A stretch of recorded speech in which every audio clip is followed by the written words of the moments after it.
Thanks for joining today. I can go home now.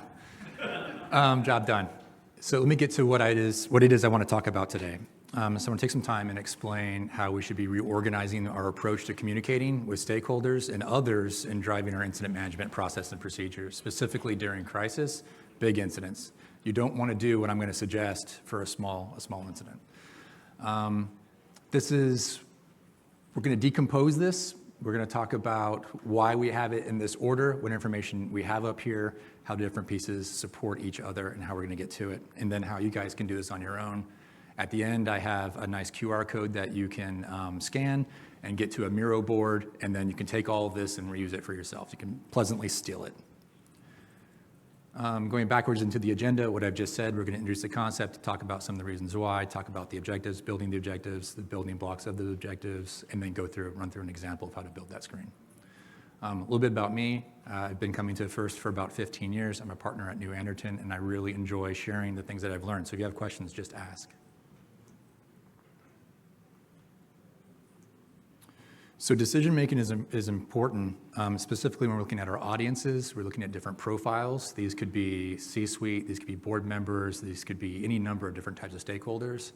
They're going to be an expert in what they do, and you're not going to be an expert in what they do. So there's going to be a clash in how you present and communicate with them. You're going to want to present things to them as your expertise. They're going to want to receive things and their expertise. And that's where a lot of clashes come in. So understanding some of the different personas is sort of important when you're communicating in a crisis.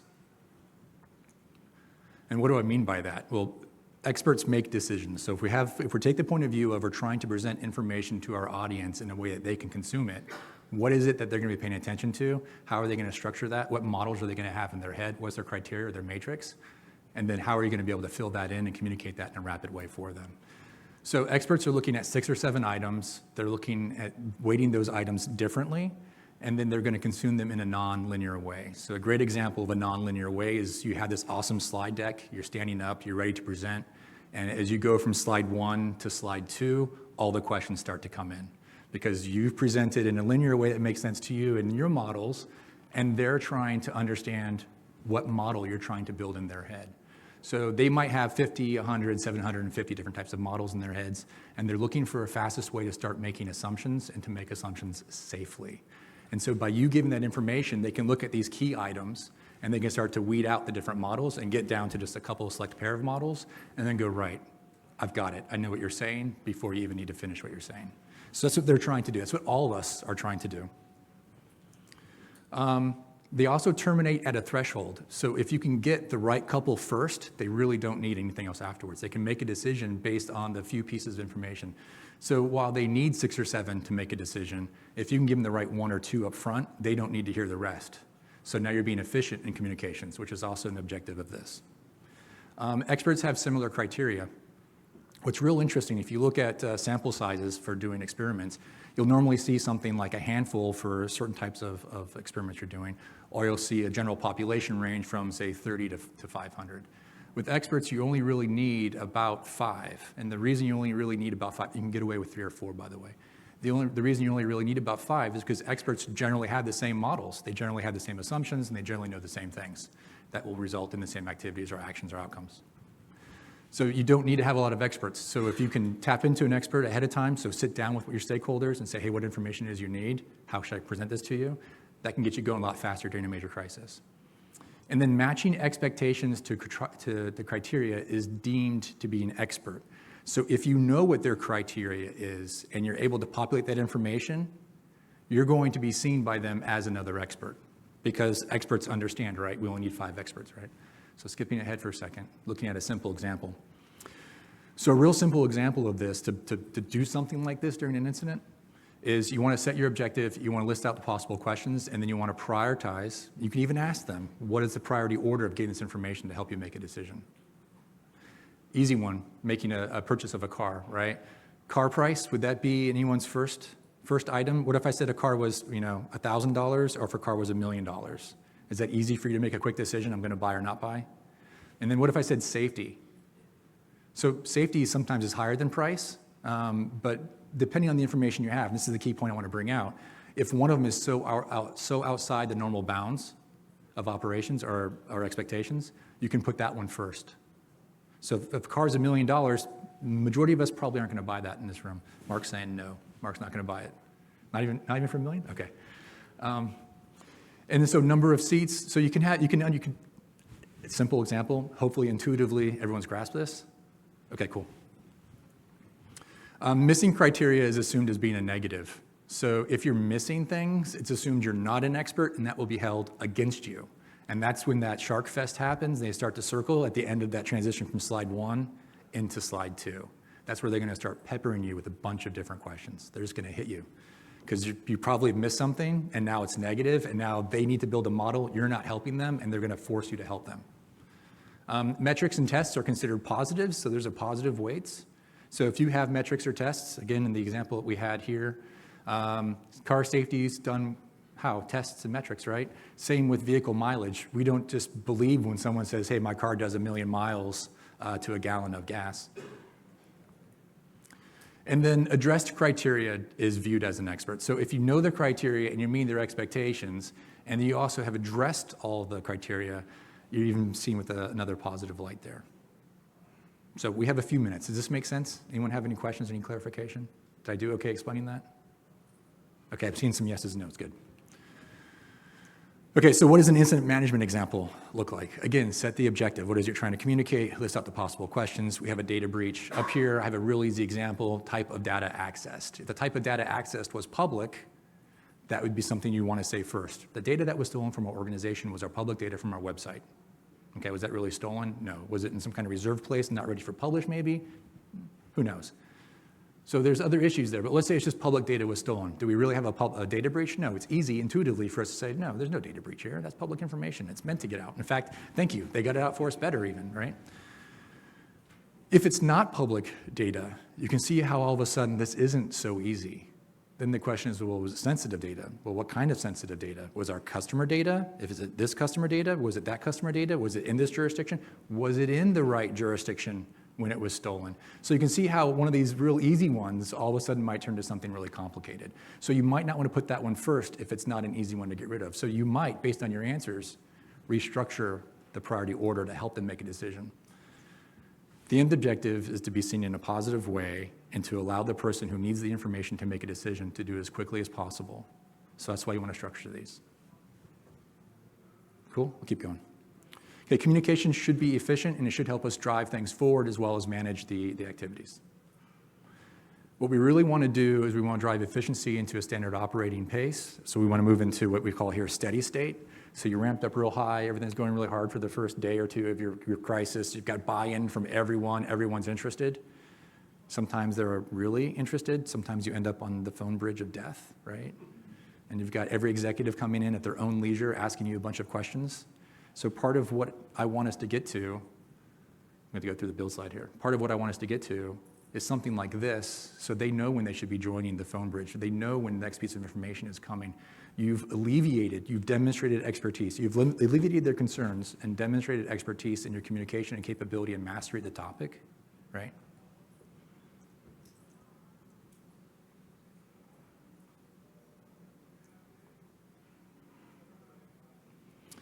NIST says you should definitely communicate with the gold team. Everyone comfortable with the gold, silver, and bronze model structure for teams? I'll explain it if we're not. Don't make me do that. Okay, I'll do it. No, I should explain it or no? Okay, so gold would be like your senior executive team. So this historically comes out of firefighting. How do you establish incident command on a major fire when you have different fire trucks and different firehouses showing up, right?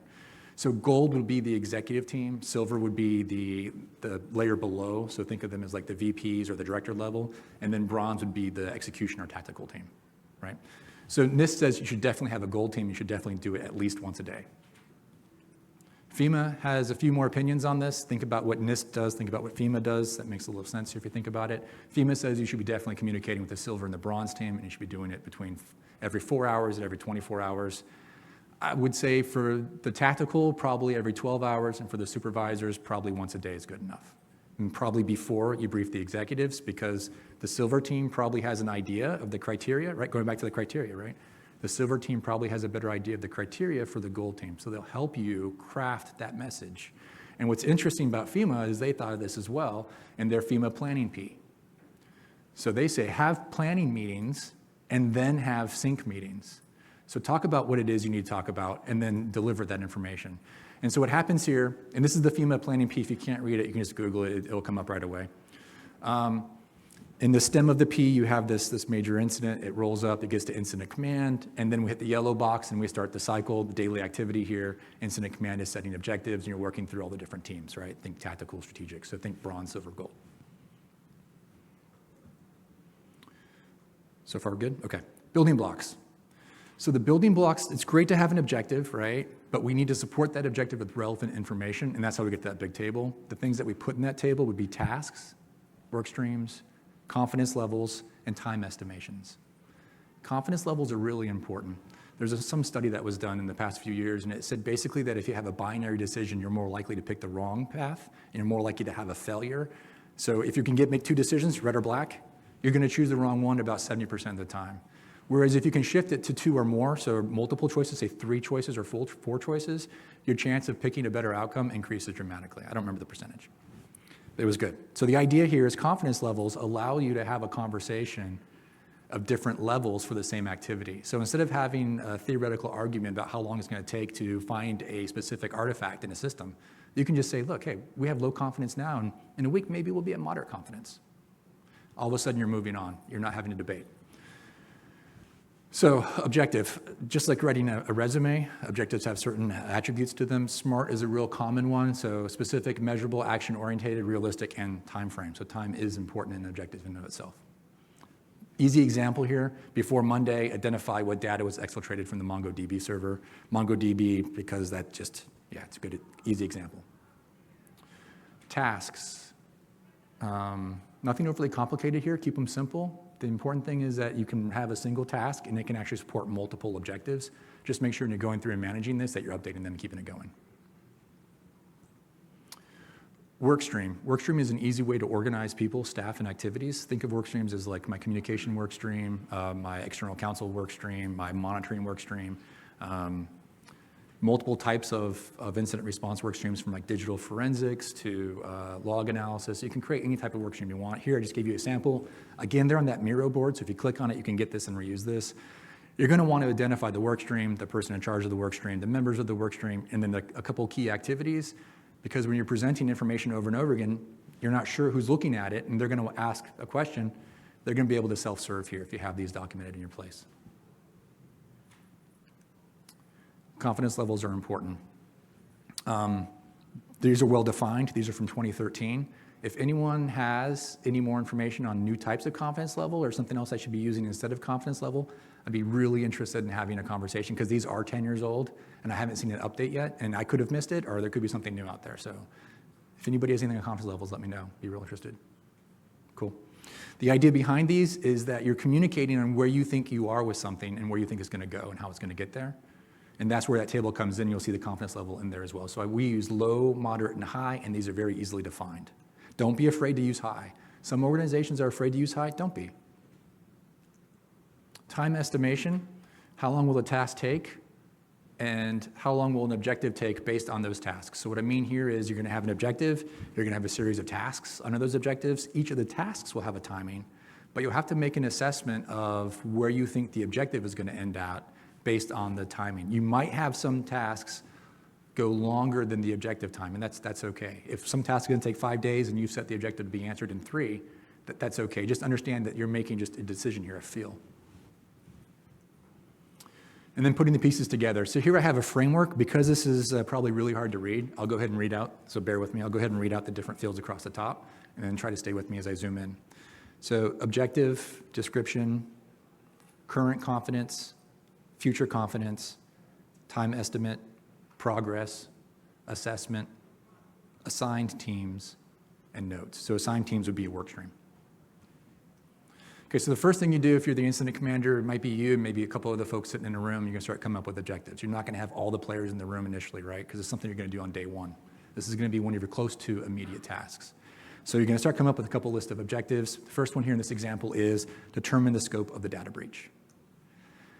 Then you're going to start identifying what you guys believe the subtasks should be. So these are the subtasks. They identify affected systems, gather sufficient logs to determine exfiltrated, to determine the exfiltration of data, and analyze logs to determine the exfiltration of data. Then you assign those to a workstream lead, and then your workstream lead has a task now, right? So now your workstream leads are working. They now need to come figure out some of the missing information here. So they need to answer for you confidence, time, and progress. So they need to answer the current confidence about the amount of time they think it's going to take to achieve that task or get to another place worth reporting in that task. Depends on how you want to run that. And then what they think the next level of confidence will be. So you're looking at this and you're probably thinking, at least I would be thinking, shouldn't it be current confidence, time estimated, and then future confidence? Well, the answer is it depends on who's looking at it, right? If you're operating it, yeah, sure, that makes sense. But if you're giving it to somebody else to review, they're probably going to look at current confidence and future confidence. Because if there's no change, they're probably not interested in how many days it's going to take you to get no change, right? So think about who's going to consume this and how you want to present it to them.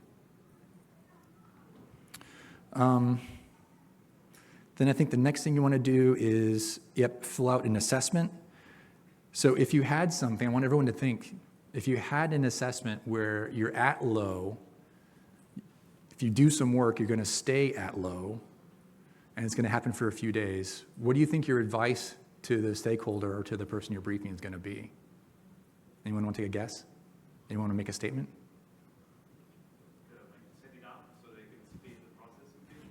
Something about speeding up the process. I agree, but what was the first part? I guess you increase the severity like to medium high so that people get more worried about it. Oh, no. This is great clarification. So here's the example. We have logs, right? Yeah. And no matter what we do, the logs will never be sufficient to answer the question. So we're never going to go from having low confidence and being able to answer that question. We're always going to be at, we don't have enough logs. We don't think we're going to have enough logs. There's no way we can get more logs. We don't have the right people, whatever it is. So our ability to answer the question, thanks, that was a great clarification. So our ability here to move from one confidence level to another isn't necessarily on effort and resources. It's on availability to do the task in this case. So example, easy to imagine, right? We don't have the right logs. Everyone's been there. So my advice in this case then would be, sorry for that confusion. My advice in this case would be then, unlikely to achieve the objective, make your decisions and move on. Don't wait 2 days for someone to tell you what the answer is going to be. It's not going to matter, because when the answer comes back, it's not going to matter. So in this case, if it's external data involving customers, you're probably talking e-discovery, you're probably taking external counsel, get them rolling now, right? Don't wait 2 days. And then you do the same thing for the next one. So determine if the threat actor still has access, so validate the accounts, the users, the roles. And here I made it some contingencies. So you have to first figure out what were the systems that were affected and other information. Then I say we're bringing in a third party to do an outside assessment of our attack surface. And then we're driving towards access and closing access down, right? And then we identify that in the notes because someone might be interested in that. Why is this taking 4 days? It's taking 4 days because we're stuck on another task, and so it's the dependency, and it requires this outside company to come in. So we're identifying risks that might change our answer ahead of time. And then all of a sudden, when you start using this, you start briefing this. And then when you start briefing this, people come to a daily briefing. They stop calling you every hour to ask you how something is going. Now, it might take 2 days before they get that point, but you'll get there a lot faster. You'll get them off the phone bridges, and you'll get them into this thinking and this movement. You're also organizing in a meaningful way with your work streams. You're not asking your work streams to update like 77 slides every hour, right? You're just having a quick conversation. You're making some quick conversation notes. Off you go. And then do remember, in conclusion, so do remember there are different personas that are consuming this, and you don't have to use a single view. You can have a view for input. You can have a view for this stakeholder. You can have a view for that stakeholder. You can even have a view for external counsel, right? And that's it. The intent of this was to help share how you can better organize incident management. I hoped I shared a couple of ideas that you guys can take away. I'm available for questions. If you have any now or afterwards, find me. And here's this QR code that links to this Miro board that Rebecca and I built for another presentation, and we thought we'd throw it in this one as well. Thank you for your time.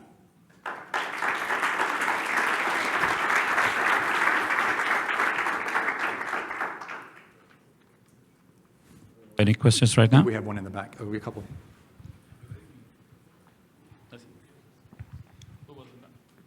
somebody go first. It was before me. Oh, I go first. Okay, Yeah. sorry. We have plenty of time. Hi, Rob. Nice to talk to you earlier. But yeah, about the confidence interval, it's quite old, the JSF, but fortunately many people use that. There's been a lot of papers discussing the drawbacks of this kind of discrete approach. What we do, this is a long conversation, but there's been a lot of research, more recent, from cognitive psychology, which is what we use internally. There's one called cyber, which has nothing to do with cybersecurity. But there's kind of interesting. What the challenge we face that we notice when working with stakeholders, experts. These are another known bias in cognitive psychology. They tend to overestimate their skills. And when you go there and say, hey, look, we have some stats, and this was your prediction, and you were wrong, right? You were 80% inaccurate most of the time.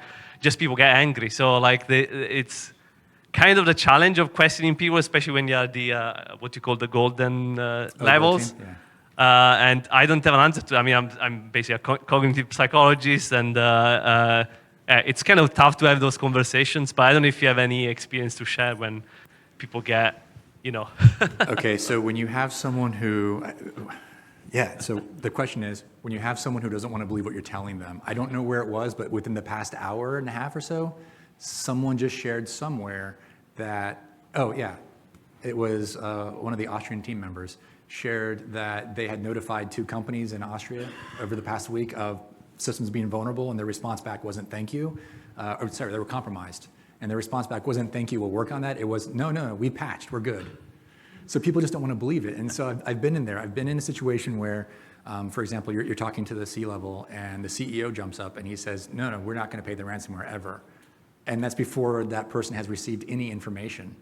And then once they start to get the information, once they start to get the expert opinions and the trusted expert opinions, then that comes around. So in the easiest way, not knowing any case, just any case, I would say if you can bring facts, metrics, measures, other opinions to support, that will help alleviate and break through that dam. The other thing is be calm, because it's sort of like something has died and they're going through the 5 stages of grief, right? And so you gotta kind of let them work their way through that and just be there for them.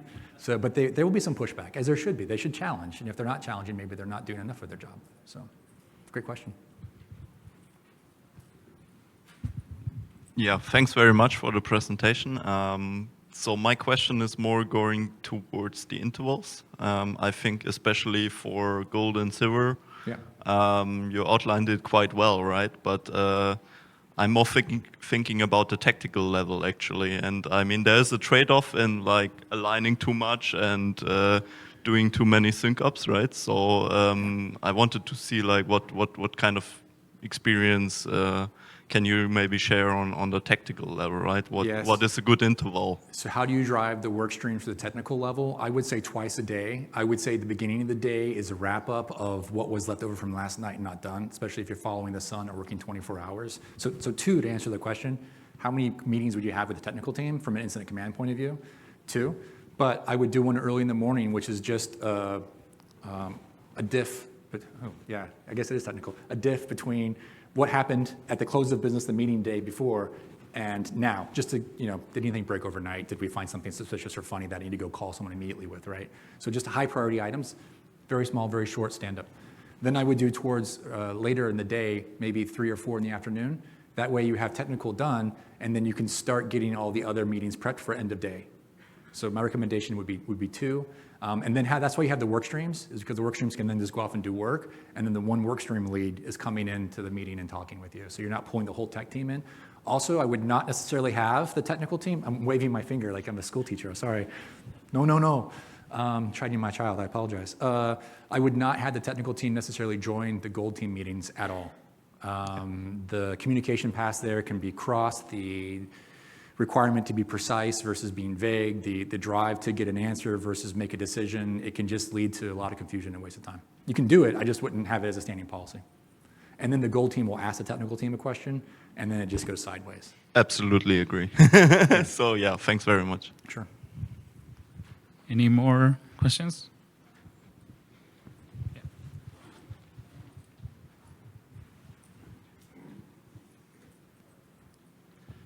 Yeah, just a quick question. Do you send this to the goal team beforehand, or you just arriving cold with the new updated charts or presentation? Oh, wow, great question. So the way I would envision it and do it is I would have it in a source so they're seeing it updated and they can get access to it whenever they want. And then during the meeting, I would just log in and share screen. Yeah. So they see it as it gets updated. And if they want alerts, they can be alerted. They'll want alerts for like the first 48 hours, and then it's not so shiny anymore, and all of a sudden other things become important. So be ready to turn alerts on and off for them. Yeah. Thank you. Cool. Any more? Okay. Well, thank you very much. I always enjoy this. I always learn more from you guys. I don't know if you believe that or not, but I really do learn more from you guys. So do find me and ask me questions afterwards as well. Thank you. Yeah. Thank you, Robert, for